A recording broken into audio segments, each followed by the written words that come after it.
1వ తారీఖున వేతనాలు, పెన్షన్లు, నిత్యం రిజర్వాయర్ల నిండా నీళ్లు, అకాల వర్షాలతో వచ్చిన వరదల నుంచి ఉపశమనం. అది 2024కు ప్రత్యేకమని చెప్పక తప్పదు.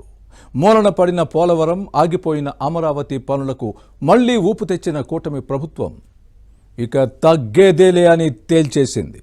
5 ఏళ్ల అవినీతి, అరాచకం, ఆశ్రిత పక్షపాతానికి జనమే చెల్లుచీటీ పాడి ఇదిగో చంద్రన్న మళ్లీ వచ్చాడని చెప్పింది 2024లోనే అని ఏడాది ముగింపులో గుర్తు చేసుకోవాలి. జగన్ పట్ల విసిగిపోయిన జనమే సృష్టించిన పెను మార్పులకు సంబంధించిన ఫలితాలు ఇప్పుడిప్పుడే కనిపిస్తున్నాయి. దార్శనికుడు చంద్రబాబు పాలనా దక్షతకు ఈ 6 నెలల్లోనే అనేక నిదర్శనాలు కళ్ళెదుటే కనిపిస్తున్నాయి.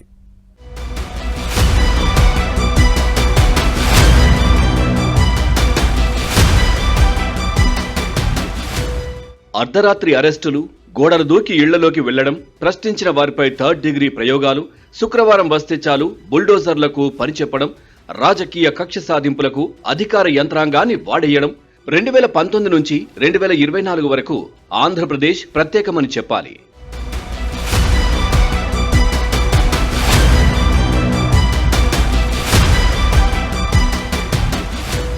సార్వత్రిక ఎన్నికలకు ముందు రాష్ట్రంలో అందరిపైన అధికార పార్టీ జులుం ప్రదర్శించింది.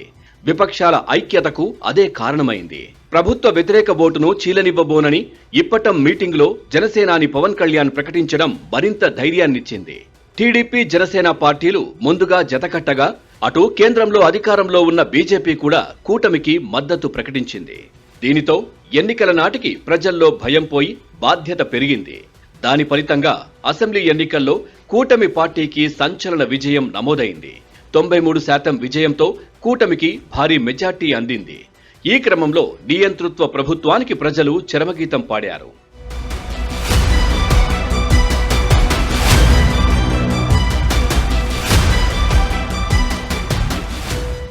ఐదేళ్లలో వ్యవస్థలు ఎలా నాశనమయ్యాయో ఎన్నికల ఫలితాల తర్వాతే అర్థమైంది.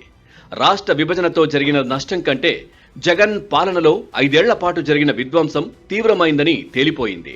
1వ తారీఖున జీతాలు కూడా ఇవ్వలేని స్థితికి రాష్ట్రాన్ని జగన్ ప్రభుత్వం దిగజార్చింది. ప్రతి మంగళవారం రిజర్వ్ బ్యాంకు వద్ద ఓవర్ డ్రాఫ్ట్కు వెళ్లకపోతే పూట గడవని పరిస్థితి ఏర్పడింది.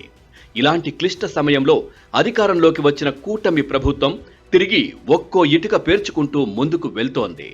కేంద్ర సహకారంతో రాష్ట్ర ఆర్థిక పరిస్థితిని కుదుటపరచడంతో పాటు 1వ తేదీనే జీతాలు, సామాజిక భద్రతా పింఛన్లను అందిస్తోంది. ఇదే సమయంలో గత ప్రభుత్వ పాలన మూలంగా వారసత్వంగా వచ్చిన భూ వివాదాలు పరిష్కారానికి వివాదాస్పద చట్టం ల్యాండ్ టైటిలింగ్ యాక్ట్ను రద్దు చేసింది. 5 ఏళ్లలో దోపిడీకి గురైన పేదల భూమిని వారికి తిరిగి ఇప్పించేందుకు ప్రజా దర్బార్ నిర్వహించడంతో పాటు రెవెన్యూ సదస్సులు జరుపుతోంది. భూముల విషయంలో జరిగిన అక్రమాలపై విచారణకు ఆదేశిస్తున్న సమయంలోనే అక్రమార్కులు తప్పించుకునేందుకు ప్రభుత్వ కార్యాలయాల్లో ఫైళ్లు తగలబెడుతుండటంతో వాటికి డిజిటల్ ఆడిటింగ్ చేయించి రిట్రీవ్ చేస్తోంది. ముఖ్యంగా ప్రభుత్వ, ప్రైవేటు భూముల విషయంలో వేసిన చిక్కుముడులకు పరిష్కారం చూపించే ప్రయత్నం చేస్తోంది.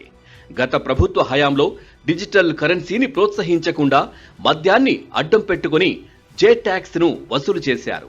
ఈ మొత్తం వేల కోట్ల రూపాయల ముడుపులు తాడేపల్లి ప్యాలెస్ కు చేరడం, దాన్ని ప్రశ్నించే వారిపై కేసులు పెట్టడం అప్పట్లో సాధారణం అయిపోయింది. కాయా కష్టం చేసే పేదలు తాగే చీప్ లిక్కర్ రేట్లను అమాంతంగా పెంచి వారి రక్తాన్ని పీల్చిన ఘనత జగన్ పార్టీకే చెల్లుతుంది. పేదల రక్తంతో వచ్చిన సొమ్మును జగన్ దిగమింగినట్టు విచారణ సంస్థలు వెల్లడిస్తున్నాయి.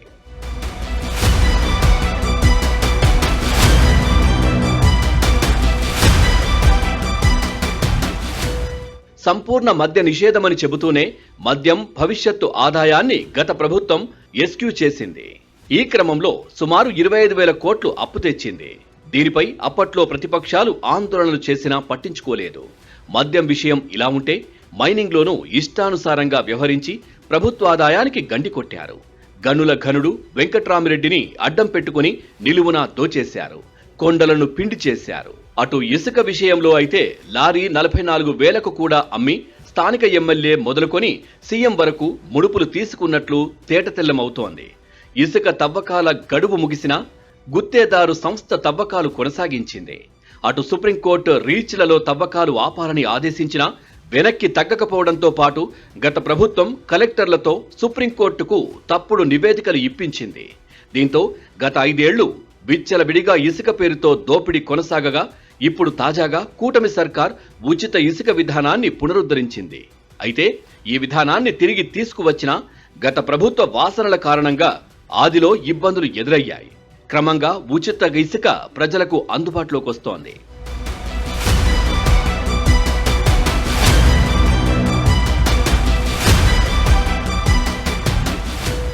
కొండలను బండలను మింగేసిన వైసీపీ సర్కార్ అటు ప్రైవేటు వ్యక్తులను వదిలిపెట్టలేదు. కాకినాడ యాంకరేజ్ పోర్టును దక్కించుకోవడానికి ముందుగానే దండోపాయం ప్రయోగించి కేవీ రావు నుండి విజయసాయి తమ బంధువుకు చెందిన అరబిందో సంస్థకు కట్టబెట్టారు. పోర్టు కోసం కొండను సైతం దోచిపెట్టారు. ఇప్పుడిప్పుడే ఈ వివరాలన్నీ వెలుగులోకి వస్తున్నాయి. తాజాగా కాకినాడ పోర్టు నుండి చౌక బియ్యం ఆఫ్రికాకు అక్రమ రవాణా అవుతుండటంతో సీఎం, డిప్యూటీ సీఎం ఈ వ్యవహారాన్ని సీరియస్ గా తీసుకున్నారు. Deputy CM Pawan Kalyan Stella అనే నౌకలో అక్రమాలను పరిశీలించి చర్యలకు సిద్ధమవుతున్నారు. తన వాటాను అతి చౌకగా కాజేశారని కేవీ రావు ఫిర్యాదు చేయడంతో ఆ దిశగా చర్యలకు కూటమి సర్కార్ సిద్ధమవుతోంది.